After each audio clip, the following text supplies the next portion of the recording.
Good morning everyone. আজকে আমি আবারও চলে এসেছি তোমার সাথে একটা নতুন মিনি ব্লগ নিয়ে, যেটা খুবই এক্সাইটেড হতে চলেছে আর যেখানে প্রচুর প্রচুর শপিং আর প্রচুর কালেকশন আজকে আমি দেখেছি। ব্রাইডাল সিজন তো আর শুরু হয়ে গেছে, তার জন্য আমি কেনাকাটা করতে চলে এসেছিলাম এসপ্ল্যানেডে।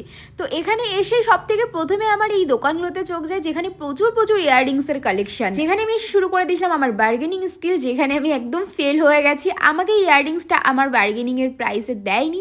তারপরে চলে এসেছিলাম এখানে একটা বটুয়ার দোকানে। আমার সাথে যে ফ্রেন্ডটা গেছে ওর সামনে বিয়ে, তাই কিছু বটুয়া দেখছিলাম। এরপর শর্ট করে চলে গেলাম সিলেদার্সে, যেখানে গিয়ে আমার নিজের জন্য নয়, আমার বৌদির জন্য কিছু স্লিপার দেখছিলাম। তাই ভিডিও কল করে বৌদি এই স্লিপারগুলো পছন্দ করছিল। এরপর চলে গেলাম বান্ধবীর জন্য বিয়ের জুয়েলারি কিনতে, যেখানে আমরা এই টিকলি টায়রাগুলো দেখছিলাম। এখানকার কেনাকাটা শেষ করে চলে গেলাম মেন দোকানে, যেখানে আমি গুচ্ছের টাকা খরচা করে কিছু জিনিস নিলাম। এত কিছু কিনেও আমার মন ভরে না, কারণ আমি এই পুতুলগুলো দেখলে নিজেকে সামলাতে পারি না। তারপরে চলে গেলাম কিছু খেতে, কারণ প্রচুর খিদে পেয়ে গেছিল। আর খাওয়া দাওয়া কমপ্লিট করে আর গুচ্ছের টাকা খানি খরচা করে চলে এলাম শিয়ালদা স্টেশনে বাড়ি যাওয়ার জন্য। দেখো